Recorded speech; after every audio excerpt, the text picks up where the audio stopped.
Hey, this is Brian Stevens with the Business Transition Council, and today we are having a great interview with Tommy Rohrlack from Axiom Strategic Consulting. Did I get that right, Tommy?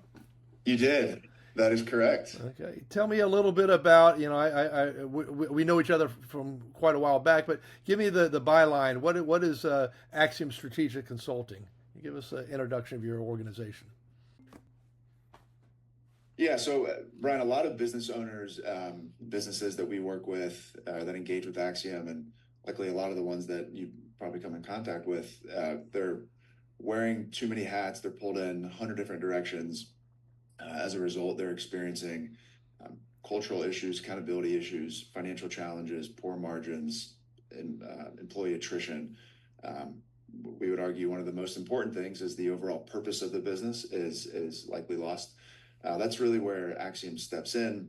Nice. We are a firm, a group of business growth advisors. We work on building businesses with purpose that outlast that current generation of owners. So through strategic planning, execution, and coaching alongside the business owner, we get them ready to, one, just improve and overcome all the hurdles they're currently facing, become the best they can be. And in this case, for this conversation we're about to have, for the purposes of a strategic plan gearing towards some sort of exit, sale, transition. Beautiful. Sound Okay. good? Okay. Cool. Thank you, sir. Yeah, well, Brian, I appreciate you having me on and looking forward to recording this conversation. I know you and I've been fortunate to have some awesome conversations with you about our services and how we can serve businesses all across the board. And so it's a pleasure to be here. But yeah, Axiom Strategic, so we focus on small, medium-sized businesses from the sense of strategic planning, execution, and coaching. We work with business owners and their leadership teams to really build businesses with purpose that outlast that current generation of owners. Nice. We don't just kind of give a tool and say, hey, here's a tried and true method of overcoming a challenge, but we're with you along the journey to ideally help the business become as impactful, as profitable as it can be, both for first the owners, then the team members. They can be better fathers, mothers, sisters, brothers. The impact stretches to the community, your vendors, clients, customers, so on and so forth. I mean, we truly believe that, call it lower middle market, maybe small, medium-sized businesses, when done right, can have a profound impact on the community, on the world. And related to this conversation, Brian, of course, a major part of that is oftentimes gearing up businesses, kind of focusing on the intangibles of the business so that they can get that higher multiple, right? The business owner can really kind of have that next step of their life, and the current employees ideally might be able to stay in the business and carry on that vision through the succession, transition, ownership phase. So we do a lot, but it's really, again, that strategic planning, execution alongside the owners and the leadership team. I'm going to roll this question back a little bit and say, tell me first a little bit about you and a little bit about your life, and then how you got on the journey to be part of the Axiom organization, and then we'll go back and ask. So you just brought up a couple of great things up there. Give me an introduction of Tommy and where you are, or your family, and how you got to be where you are today. Sure. Yeah. So my wife and I live in the South Tampa area. From Florida my entire life. I grew up kind of all around the state, but I went to high school in Orlando. Then I went to Florida State. Go Noles. It's been a tough few weeks for us, but that's all right. Then I met my wife after moving back to Tampa. She graduated from UF, so we have a little house divided there. Ooh, But it's not going well for her either this year, no, so it's we're not. good. I have most of my career, it jumped around a little bit, but mainly, if I can kind of put it in some buckets, it's really two things. It's business development in a variety of different industries, as well as most recently, prior to Axiom, it was nonprofit management, kind of on the financial side of nonprofit management. I've been here now for give or take a year and a half with the Axiom team. Joey and Cameron and the team, so many of the people over here.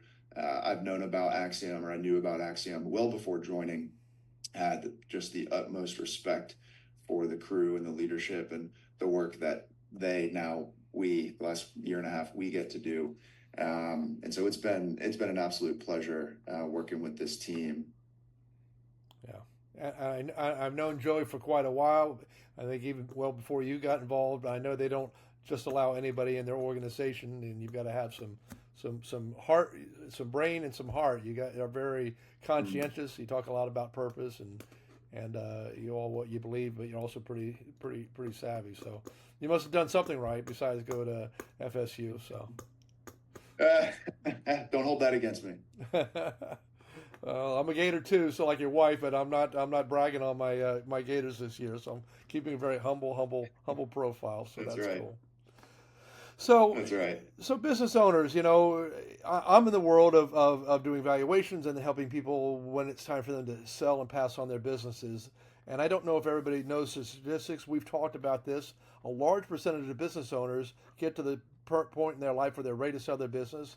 And if you look up why businesses don't sell, or you look at Exit Planning Institute, you'll see startling data about business owners. What do you know about all that? Do you know the percentage that sell, and are they all happy once they finally do sell, and that sort of thing? You got any insights on that to share? Yeah. Well, the last point you made, that's why I'm chuckling, is I probably shouldn't be chuckling because the resounding answer is an unfortunate no. The statistic is roughly 12 months, about a year or so after selling.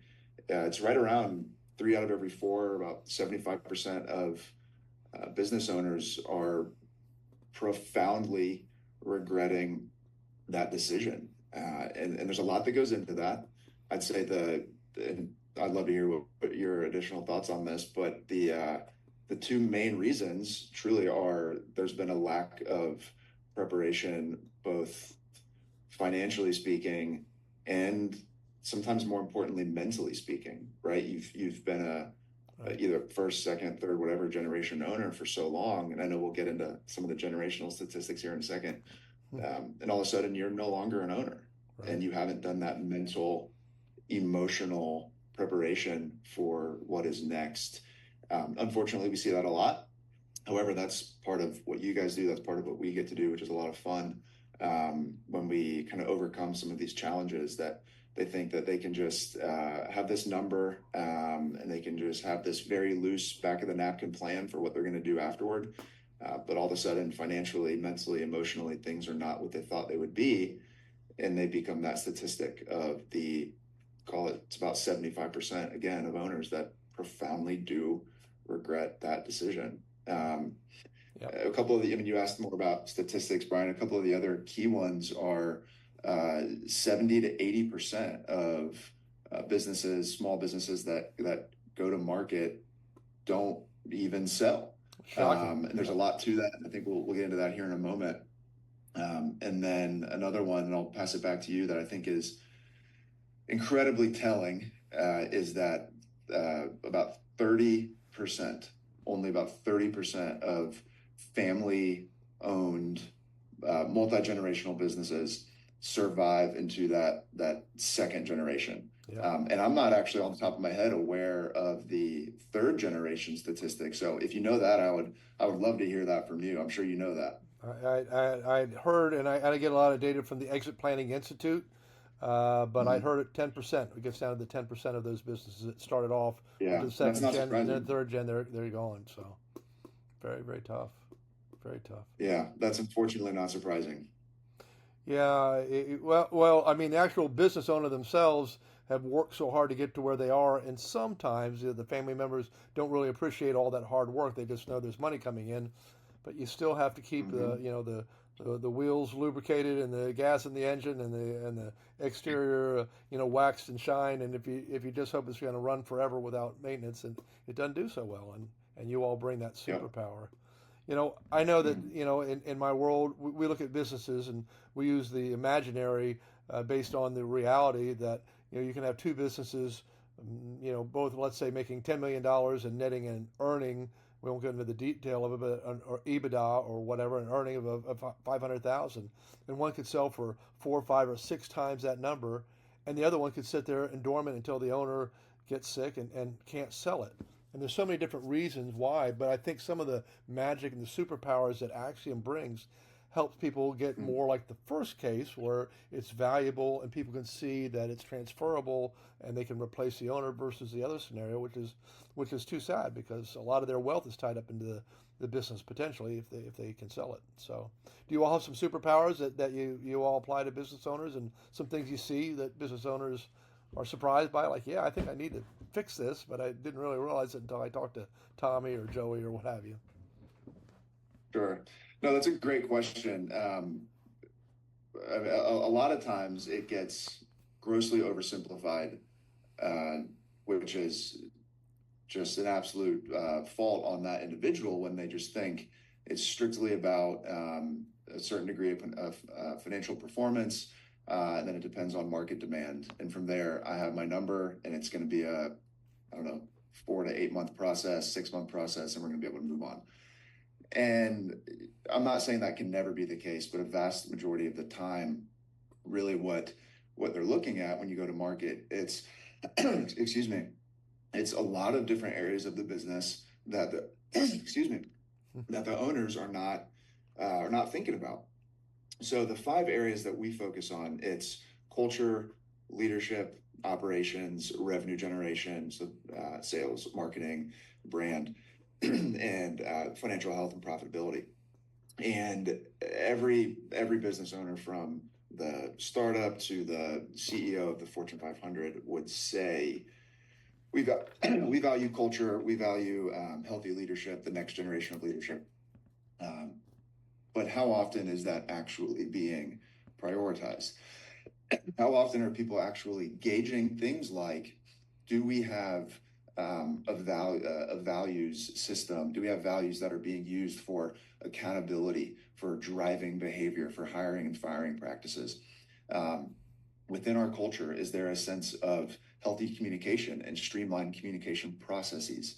On the leadership side, do we have a system for implementing consistent leadership teams? Do we have a high level of accountability throughout the organization? Do we have a professional development system or process or intentionality at the very minimum that is going to recognize and do much more than just encourage, but recognize and guide the next wave, the next generation of future leaders? I mean, there's a myriads of these different kind of checklists that truly we use as a benchmark, both when we start with clients and then on an annual basis.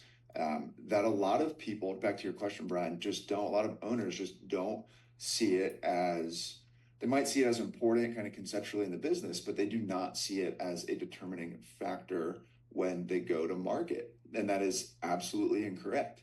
And so there's of course there's varying levels of pushback. Sometimes business owners see what we're saying. Sometimes it takes a little bit more time for them to kind of come on board and begin to prioritize these things more. But there's a lot of I'll use a word I've used already, it's a lot of the intangibles that have to be focused on in order to truly have that higher valuation, truly get the multiple and that number that they want. And I mean, then it of course goes further. A lot of the things that we're focusing on as well are such as operational efficiencies, core workflows and processes are accurately documented. Something that we see pretty commonly, and this is both operations and on the leadership side, is the operational success is in the mind of the owner. Well, it doesn't take too many people to figure out that if the owner is no longer a part of the business, well, the operational efficiencies that should have been documented and understood throughout the business, well, those are also going to be gone. And so that can't be included. On the financial side, things like customer concentration, we all know that one's not as surprising, but we all know that one is a pretty big factor. Clients might have two, three. Our clients might have two, three, four or more of their customers that are making up individually 10 or more percent of their overall revenue. Then they go to market and they get dinged there. So I could go on and on and on about a lot of these things that we're focusing on. But a lot of the conceptual aspects that we're looking at, Brian, it's making sure that the business has the intangible health on all of these different areas, as well as the financial health, truly the intangible health and the culture leadership side to improve the operational revenue and financial side so that when they go to market, they can get that number that they do want. It's not just some pipe dream. They can get the multiple that they do want. That's beautiful, beautiful. You mentioned on that list of important qualities, one of the things I learned long ago is I had sold a business that was a wonderful business, and the cultural background and identity of the buyer and the seller were about as polar opposites as I could imagine. And the new guy came in and tried to change everything radically, and it really disrupted the business to the point that I think within a year or two he actually folded up the business, and it was kind of sad. Didn't realize that, but I mean, what do you see about culture that's important? In terms of the business you work with, you got a story or a thought or an insight on culture? I love that. Yeah, I think it depends on case by case. I'm not familiar with the example you just said, but I can think kind of hypothetically. Yep. Let's say it's a scenario where the team, outside of the owner, the team does stay on board, and for the last, I don't know, X number of years, they have.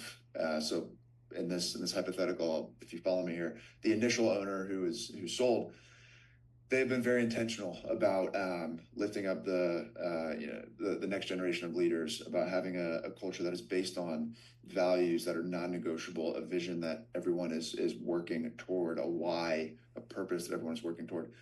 And then all of a sudden, someone else comes on board, and sure, they might take things a little bit different, but for conversation's sake, let's say they take things, out of left field.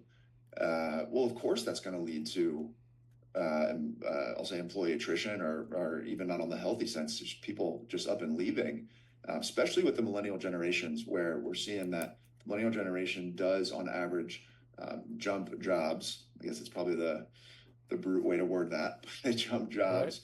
Right. It's on average every about 2 years. And this is a major component of that.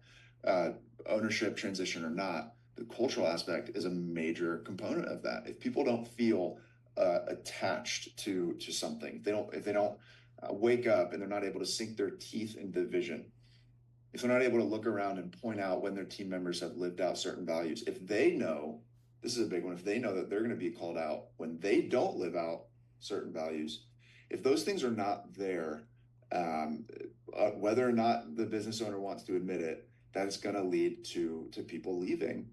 And so back to your question, if that's the case, where this new person comes in and they're just driving it in a bad direction, or in a direction that is so different, because it might not always be inherently bad, right? But it might be so vastly different than what those people had, that they don't want to be on the bus anymore. And I would call that healthy, normal attrition. The first case where it's just so bad, I would call that they're just up and leaving. So yeah, it is vital to have that continuation of healthy culture and leadership, even throughout ownership transitions.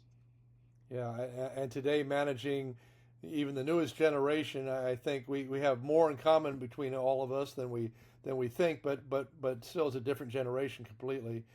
One of the first questions I ask all the business owners as I'm trying to size up whether I can help them sell their business, early on I give them an easy out, and I'll say something like, it must be really tough to hold on to employees, isn't it, Tommy? And, it's really this economy. And the guys that'll say, or the men or the women that say, I've got several people that have been around for 6 years. One actually has been here since the beginning.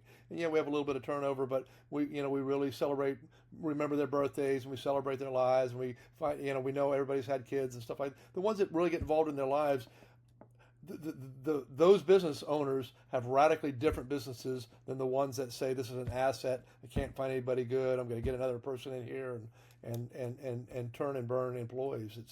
It's radically different, and that's a deep thing. And now we got to think a little bit. And if you got any secrets on hiring the newest generation, pass it. You might make a lot of money just on that secret alone for some of the timers that have been around in baby boomer world, perhaps. But Well, hey, if I had a magic wand, that'd be nice. Yeah, But if there was a magic wand around, I don't think you or I would have a job.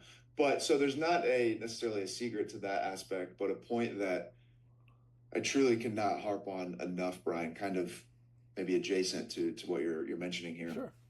is, and this only gets more, it seems like it's only getting more important as time's going on and as the labor market is changing, is not only just having an intentionality with hiring practices, but having I've talked a lot about documentation and processes, having your hiring practice very detailed, probably more lengthy than most business owners want to take time to do. Yeah, Um, Having it, again, documented, detailed in a place where everyone knows the process. It's not arbitrary. It's not based on a gut feeling. Um, and that sounds tough, right? Because as the labor market is either getting slimmer or the amount of, call it A players, which is what we call them, um, is the pool is getting smaller. We would argue that means that our intentionality needs to get more honed in. And when those structures, those bases of culture and leadership are present, well, yeah, there's still going to be healthy attrition. That's just part and parcel of the workforce sure. That's forever. right. But in general, we will absolutely see employee retention continue or start to increase.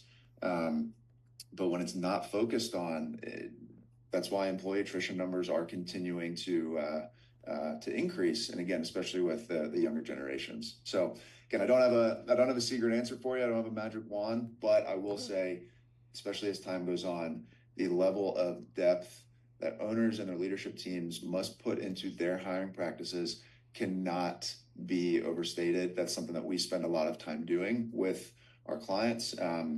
We've been a part of successfully hiring. I mean, I can't even count myriads of team members, newer team members for our clients, and it's been very fulfilling to kind of see their eyes open.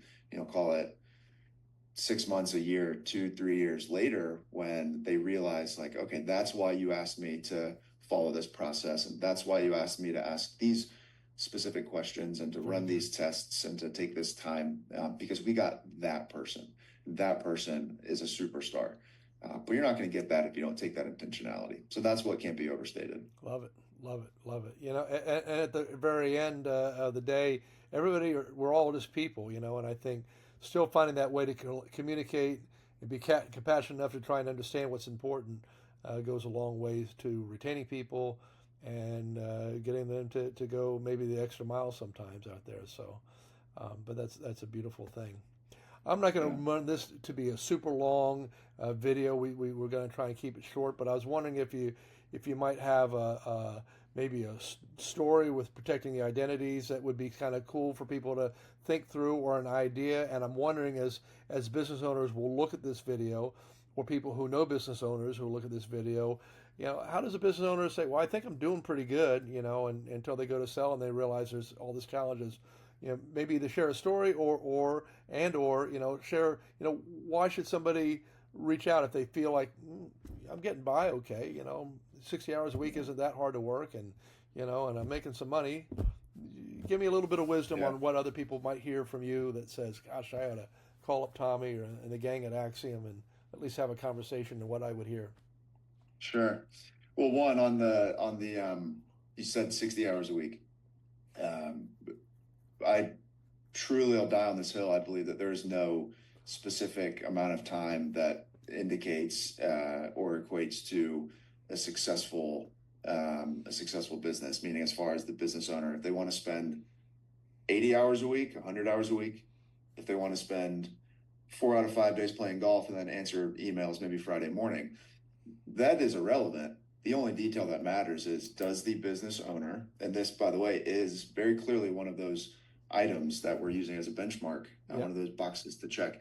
Does the owner or owners, if it's a partnership, do they have the freedom from the day-to-day operations? Do they have the freedom to choose Ah, to be? Now, if freedom. there is a structure within the business where they have no choice but to be the uh, salesman, the CFO, the HR director, what have you, and as a result of that, they're working 60, 70, 80, 90 hours a week, then that's the issue. But if they are doing that because they love the work, then that's obviously good for them. So a story that's coming to mind, and I'll need to be careful with my words here for the confidentiality purposes. Of course. We began working with a business that sold, let's just say it was in a part of the state of Florida that sold a product due to natural disasters. It was an extremely sought after, highly valued a product. And by the way, it was very expensive. And it was in a part of the state where they more or less cornered the market. I mean, things financially on the surface were looking good, but multi-generation business. The first gen owner was in the next, I believe it was about 2 years, was looking to take a step back. And the two children of the second generation were involved in the business. And long story short, there was so much leadership and cultural turmoil, both within the family, within the leadership team, which comprised mainly of the family, as well as within the business itself, that they began taking aggressive steps back and even building out or attempting to build out that succession truly proved to be next to impossible, because there was not an understanding. They could not wrap their minds around the importance of having those intangible things that we keep talking about, having things like a healthy leadership team, like communication structures, like processes to build up the next generation of owners, and going to market or even trying to work out a way to transition to the second generation in this specific case was something that we had to say, time out. We are so far from this that we can't even begin to talk about it. Wow, crazy. And so, yeah, it's very, very telling for sure. Yeah. I know, just because, we do, like I say, we do the valuations, and sometimes our clients say, oh, I want more. We come to, they'll be a perfect fit for Axiom to go work on their business. And other times I don't really have that choice now, but I really wish I had done a few things to make my business even more sellable and be worth a lot. Sometimes people oversimplify the process of getting out, or even passing it on to their kids, or their employees. I'll tell you a real quick story that I had. I have a client that I worked with, known him for a while, and his exit plan, he was going to turn it over to the manager, and so for 20 years they put money away for this manager to buy it. And the guy kept running it. The owner got to be 70-some years old, and he went to the employee and said, "Hey, I'm ready for you to buy me out." And he says, "Dude, I'm 63 years old. I'm going to retire in 2 years. I'm not going to take on a 10-year loan out there. You're going to go find something and throw them totally into shock." But when they first talked about the plan, they had no idea the owner was going to work and work and work and have a good time. So sometimes your plans aren't what they're going to think they're going to be. And speaking to Axiom and people like Tommy, to get to an idea of, let me fully understand what this would look like with somebody else wearing the clothes of the owner of this business, and should I invest some time and effort and energy wisely to grow and become more valuable. Yeah. No, I mean, and we see that that's not uncommon. It's hard to put, an exact, or it's impossible, I should say, to put an exact time frame on it, but it's easy to say that whenever you come across the, hey, I have this number in my head and I want to sell in 6 months. It's easy to say that that's a pretty bold red flag. We loosely normally are looking at maybe a 3 to 5 years sometimes. It could be more than that if the business owner is like, I'm not ready yet, but I at least want to start talking about it. That's fantastic. Sometimes it calls for a little bit shorter than that, and that's understandable within reason as well. But in order to truly, ultimately at the end of the day, capitalize on the highest valuation of the business and prepare that next generation of folks running the business, whether it's internal or external, whether it's, again, a succession, next generation, go-to-market, sale, whatever it is a process. I mean, a detail that we didn't even touch on today, and I know you're a firm believer in, and maybe it's a whole nother podcast for itself, is the importance of having that team of trusted advisors around you. We've seen a lot of business owners kind of, they pulled themselves up from their bootstraps. They got to where they are on their own, or at least they might think they did, because that's never really the case. And it's hard to kind of swallow that pride and admit, all right, I do need help. But there are so many people in this industry, Brian, like yourself, who take pride and value in serving these smaller size, medium-sized businesses, and having those trusted advisors around you. At the very minimum, your CPA, your attorney, your wealth manager. That's where we would strongly argue someone like us, really from day one of this conversation, to begin tackling all the core areas of the business, working alongside with you to do what we can in that ideally multiple year time frame to overcome the challenges and create what we believe the business can become, and ultimately get the highest multiple possible, the highest valuation, the highest number possible. But it's a process. Amen. The old saying about, if you want to go fast, go alone, but if you want to go far, go together. And exactly putting the right team around you is so simple. I'm going to wrap this up, but how do people get a hold of you, and how do people get a hold of Axiom? What should somebody hears this and, hey, I like this guy. Who is this guy? What do I do? Yeah, well, I'm sure in the footnotes, I believe, or you'll have contact information. So people can reach out to me on my email and cell phone, which will be included there.